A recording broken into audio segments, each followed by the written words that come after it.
बिस्मिल्लाहिर्रहमानिर्रहीम। हज़रत अली अल-मुर्तज़ा शेर खुदा करमुल्लाह वजहल करीम इरशाद फरमाते हैं कि जब तुम अपनी बहन के घर जाओ तो अपनी बसात के मुताबिक कुछ ले जाओ, क्योंकि तुम्हारी बहन का तुम पर हक है। इसे वालिदैन की विरासत से मिला है और इंतहाई बदनसीब है वो शख्स जिसकी बहन नाराज़ हो और उसकी या उसकी बहन की मौत वाक़या हो जाए। मोहतरम नाजरीन, आज की ये वीडियो हर इंसान को ज़रूर देखनी चाहिए, चाहे वो किसी भी मज़हब या किसी भी मसलक से ताल्लुक़ रखता हो, क्योंकि बहनें तो हर किसी की होती हैं।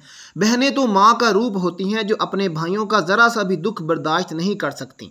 बहन छोटी हो या बड़ी हो, भाई का हमेशा ख्याल रखती है। एक बुज़ुर्ग फरमाते हैं कि एक नेक और साले अजमी शख्स मेरा दोस्त था। वो मक्का मुकरमा में रहाइश पजीर था। सारी रात खाना काबा का तवाफ़ करता रहता और हमेशा कुरान पाक की तिलावत किया करता था। अरसा दराज तक उसका यही मामूल रहा। मैंने उसे कुछ सोना बतौर इमानत दिया और ख़ुद यमन चला गया। मैं जब वापस लौटा तो वो शख्स मर चुका था, यानी फ़ौत हो चुका था। मैंने उसकी औलाद से अपनी अमानत के मुतल्लक दरियाफ्त किया तो उन्होंने जवाब दिया, अल्लाह अज़्ज़वजल की कसम, तुम जो कहते हो हमें इसकी कुछ खबर नहीं और ना ही हमें इस अमानत के बारे में कुछ भी इल्म है। मुझे इस बात पर बहुत दुख हुआ। खैर, मेरी मुलाकात हज़रत मालिक बिन दिनार रहमतुल्लाह अलैह से हुई तो आपने मुझसे दरियाफ्त फरमाया कि ए मेरे भाई, तुम्हें क्या परेशानी है। मैंने सारा माजरा कह सुनाया तो उन्होंने कहा कि जुमा को आधी रात के वक्त जब मताफ यानी तवाफ़ की जगह में कोई ना हो तो तुम रुकने ईमानी या मुकाम इब्राहिमी के दरमियान होकर बाआवाज़ बुलंद पुकारना, ए फ़लाँ, तू अगर वाकई अल्लाह अज़्ज़वजल का मकबूल बंदा है तो इसकी रूह तुझसे कलाम करेगी, इसलिए कि अरवाह मोमिनीन रुकन और मुकाम के दरमियान जमा होती है। वो बुज़ुर्ग फरमाते हैं कि जुमा की रात आई तो मैंने आधी रात के वक्त रुकन और मकाम के दरमियान खड़े होकर बुलंद आवाज़ से पुकारा, ए फ़लाँ, लेकिन किसी ने मुझसे कोई कलाम नहीं किया।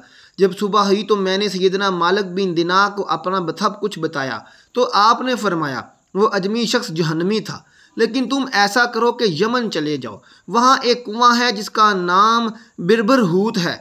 इस कुएं में अजाब दिए जाने वालों की रूहें जमा होती हैं और वो कुआं जहन्नुम के मुंह पर है। तुम आधी रात के वक्त कुएं के पास खड़े होकर यूं निदा करना, ए फ़लाँ की रूह, तू इसकी रूह तुझसे कलाम करेगी। यमन पहुंचने के बाद मैं इस कुएं के करीब जाकर बैठ गया। आधी रात के वक्त मैंने देखा कि दो लोगों को लाकर इस कुएं में उतारा गया। दोनों रूहें थीं। एक ने दूसरे से पूछा, तू कौन है? दूसरे ने जवाब दिया, मैं एक जालिम शख्स की रूह हूँ जो दुनिया में बादशाह का पहरेदार था और हराम खाना खाता था। मुल्कुल मौत ने मुझे इस कुएं में फेंक दिया और अब मुझे इसमें अजाब दिया जाएगा। दूसरे ने जवाब दिया, मैं अब्दुल मुल्क बिन मरवान की रूह हूँ जो नाफरमान और जालिम शख्स था। अब मुझे इस कुएं में अजाब देने के लिए लाया गया है। जब मैंने इन दोनों की चीखों पुकार सुनी तो घबराहट की शिद्दत से मेरे बदन के रोंगटे खड़े हो गए। फिर मैंने इस कुएं में झांक कर बाआवाज़ बुलंद पुकारा, ए फ़लाँ। तो इस शख्स की आवाज़ आई, लब्बैक, यानी मैं मौजूद हूँ, और वो इस हालत में था कि इसे अजाब देते हुए मारा पीटा जा रहा था। मैंने इससे पूछा, ए मेरे भाई, वो अमानत कहाँ है जो मैंने तेरे पास रखवाई थी? उसने जवाब दिया कि वो अमानत फ़लाँ जगह फ़लाँ जीने के नीचे मदफून है। फिर मैंने पूछा, ए मेरे भाई, किस गुनाह के सबब तुझे बदबख्तों के मुकाम पर लाया गया? इसने जवाब दिया, मेरी बहन के सबब, इसलिए कि मेरी एक बहन मुझसे कहीं दूर सरज़मीन अजम में रहती थी। मैं उसकी परवाह किए बगैर अल्लाह अज़्ज़वजल की इबादत में मशगूल हो गया और मक्का मुकरमा में रहने लगा, और इस मुद्दत में ना मुझे उसकी कोई फ़िक्र हुई और ना मैंने वहाँ से आने वालों से उसके मुतल्लिक कुछ पूछा। जब मैं मर गया तो अल्लाह अज़्ज़वजल ने इसी बात पर मेरी पकड़ फरमाई और मुझसे फरमाया, तो इसको कैसे भूल गया? इसके कपड़े नहीं थे और तू कपड़े पहने हुए ज़िंदगी गुजारता था। वो भूखी रहती तो सैर होकर खाता था, वो प्यासी रहती और तू सैर होकर पीता था। फिर अल्लाह अज़्ज़वजल ने फरमाया, मुझे अपनी इज़्ज़त जलाल की कसम, कतई रहमी करने वाले पर रहम नहीं करूँगा। इसे ले जाओ और बरबरे हूत में डाल दो। तो मुल्कुल मौत ने मुझे इस कुएं में डाल दिया और आह आह अब मुझे अजाब दिया जा रहा है।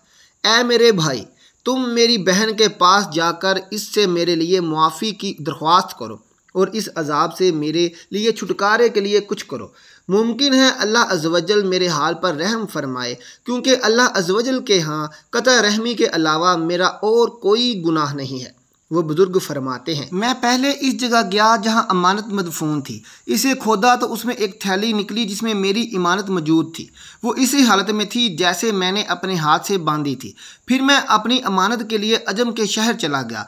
वहाँ जाकर उसकी बहन के मुतल्लिक लोगों से मालूमात हासिल की। बिला आखिर जब मेरी उससे मुलाकात हुई तो मैंने उसे अव्वल तक आखिर सारा माजरा सुना दिया तो वो रोने लगी। फिर जब मैंने उसके छुटकारे के लिए उससे कहा तो वो अल्लाह ताला की बारगाह में मुहताजी की शिकायत करने लगी।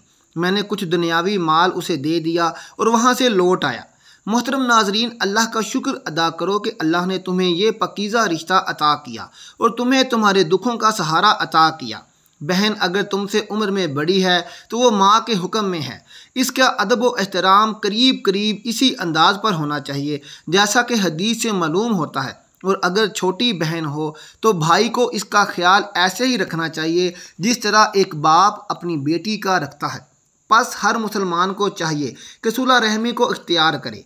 रसूलुल्लाह सल्लल्लाहु अलैहि वसल्लम का फरमाने अली शान है, सुलह रहमी रिज़्क़ को बढ़ाती है। सुलह रहमी अर्श से लटकी हुई अल्लाह अज़्ज़वजल की बारगाह में इल्तिजा करती है, ए अल्लाह तू इसे मिला जो मुझे मिलाए और तू उसे काट जो मुझे काटे। तो अल्लाह ताला फरमाता है, मुझे अपनी इज़्ज़त व जलाल की कसम, मैं ज़रूर इसको मिलाऊंगा जो तुझे मिलाएगा और ज़रूर उसे कता करूँगा जो तुझे कता करेगा। अजीज़ो क़राब यानी रिश्तेदारों के साथ हुस्न सलूक से रहने को सुलह रहमी यानी क़राबेदारी कहते हैं। रिश्तेदारी की अव्वलीन बुनियाद वालिदैन हैं। इन्हीं के ज़रिए तमाम रिश्तेदारियाँ कायम होती हैं। भाई बहन का रिश्ता इन्हीं के दम से है। रिश्तेदारों का ताल्लुक़ हर इंसान के साथ वही है जो इसके जिस्म के मुख्तलिफ़ अज़ा का है, जिनकी मदद से वो ज़िंदगी की मुख्तलिफ़ खुशियाँ हासिल करता है। हर अक्लमंद आदमी अपने अज़ाए जिस्म को सेहतमंद और कुव्वी बनाना ज़रूरी समझता है, क्योंकि इसकी बदौलत वो खुद सेहतमंद और कुव्वी बनता है। बिल्कुल इसी तरह रिश्तेदारों की मदद दरअसल आप ही मदद करना है। हर मुसलमान का फ़र्ज़ है कि वो अपनी हैसियत के मुताबिक अपने खुशो अकारब की मदद करे। सूरह बनी इसराइल में अल्लाह ताला फरमाता है, क़राबतदारों को इसका हक़ दो। नाज़रीन इकराम, मोहताज और गरीब रिश्तेदार हमारी इमदाद के मुस्तहिक़ हैं। अक्सर देखा गया है कि एक भाई को दुनिया की तमाम आसाइशें मुयस्सर हैं तो दूसरा भाई कोड़ी कोड़ी का मोहताज है, लेकिन अमीर भाई अपने गरीब भाई से बेनियाज और लापरवाह है। ऐसा तर्ज अमल सुलह रहमी के इस्लामी असूल की सरही खिलाफ वर्जी है। हमारे रिश्तेदार हमारी सिर्फ माली अमदाद के मुस्तहिक़ नहीं हैं, बल्कि हर तरह की अमदाद के मुस्तहिक़ हैं। हमें इनकी अखलाकी मदद भी करनी चाहिए। वो परेशान हों तो उनकी हिम्मत बढ़ाना चाहिए, बीमार हों तो उनकी इयादत करनी चाहिए, उनकी खुशी और गम में शरीक होना चाहिए। वो गलत राह चल रहे हों तो उन्हें समझाना चाहिए। अल्लाह ताला ने रिश्तेदारों के साथ अच्छा सलूक करने की हदायत की है। मोहतरम नाज़रीन इकराम, नबी अकरम सल्लल्लाहु अलैहि वसल्लम ने बहुत से मौक़ों पर मुसलमानों को सुलह रहमी करने की ताकीद फरमाई है। नबी करीम सल्लल्लाहु अलैहि वसल्लम ने फरमाया, जो शख्स ये बात पसंद करता है कि इसके रिज़्क़ में फ़राखी हो, उसकी उम्र दराज हो, तो उसे चाहिए कि रिश्तेदारों के साथ नेक सलूक करे। कौन शख्स है जो नहीं चाहता कि उसकी उम्र बेहतर हो, इसकी रोज़ी में वसत हो। दुनिया में सब उन चीज़ों की ख्वाहिश रखते हैं। जो शख्स अपने रिश्तेदारों की बदसलूकी की परवाह किए बगैर अपनी तरफ से नेक सलूक करता चला जाए और सब्र व तहम्मुल की मिसाल कायम कर दे, वो बहुत बुलंद किरदार इंसान है। अगर हम अपना फ़र्ज़ रिश्तेदारों के साथ दयानतदारी से अदा करें तो गुर्बत और अफलास का ख़ात्मा भी हो जाएगा। और ऐसा करना कोई एहसान नहीं है, बल्कि इनका हक़ है, जिसकी अदायगी हर मुसलमान पर फ़र्ज़ है। सुलह रहमी की अहमियत का अंदाज़ा इस बात से लगाया जा सकता है कि रसूलुल्लाह सल्लल्लाहु अलैहि वसल्लम ने फरमाया, रिश्तेदारी को कता करने वाला जन्नत में दाखिल नहीं हो सकेगा। हज़रत अबू हुरैरा रज़ी अल्लाह ताला अन्हो से रवायत है कि एक शख्स रसूलुल्लाह सल्लल्लाहु अलैहि वसल्लम के पास हाजिर हुआ और अर्ज़ किया कि मेरे एक रिश्तेदार हैं कि मैं इनके साथ अच्छा सलूक करता हूँ, लेकिन वो मेरे साथ अच्छा सलूक नहीं करते। मैं एहसान करता हूँ लेकिन वो बुराई करते हैं। मैं उनके साथ बुर्दबारी करता हूँ जबकि वो मेरे साथ जहालत से पेश आते हैं। तो आप सल्लल्लाहु अलैहि वसल्लम ने फरमाया, अगर तू वाकया ही ऐसा ही करता है जैसा कि तूने कहा है तो गोया तू इन्हें गर्म राख झंकाता है, यानी तू उन्हें गर्म राख खिलाता है। और जब तक तुम इस हालत पर कायम रहोगे, अल्लाह की तरफ से तुम्हारे साथ एक मददगार मुतय्यन रहेगा। नबी करीम सल्लल्लाहु अलैहि वसल्लम का इरशाद ग्रामी है, क़राबत दारी हुस्न इखलाक और खुशगवार हमसायगी से बस्तियाँ आबाद होती हैं और उम्रें दराज होती हैं। जिस नेकी का सबसे जल्द सवाब मिलता है वो सुलह रहमी यानी क़राबत दारी है। हत्ता कि इसके ख़ानदान वाले फ़ाखिर भी हों तो उनके माल में इजाफ़ा होगा। कोई ख़ानदान ऐसा नहीं कि इनके अंदर इत्तेहाद हो और वो मोहताज हों। इस वीडियो में पेश की गई अहादीस से मालूम होता है कि रिश्तेदारों के साथ सुलह रहमी और हुस्न सलूक से ही मुआशरा पुरसुकून और खुशगवार होता है। अल्लाह पाक हम सबको वालिदैन, बहन भाइयों और रिश्तेदारों, दोस्त अहबाब और हमसायों से हुस्न सलूक से पेश आने की तौफीक अता फरमाए। अल्लाह पाक हमें दीन की सही समझ बूझ और इस पर अमल करने की तौफीक अता फरमाए। आमीन सुम्मा आमीन। नाजरीन, अगर मेरी आज की ये मालूमाती वीडियो आपको पसंद आ जाए तो बराह करम इस वीडियो को लाइक और अपने दोस्तों और रिश्तेदारों में शेयर ज़रूर कर दीजिएगा और मेरे इस इस्लामी और इस्लाही चैनल को सब्सक्राइब कर लीजिएगा। अल्लाह सबका हामी और नासिर हो। अपना बहुत ख्याल रखिएगा। मिलते हैं आपसे अपनी अगली वीडियो के साथ। अल्लाह हाफिज़।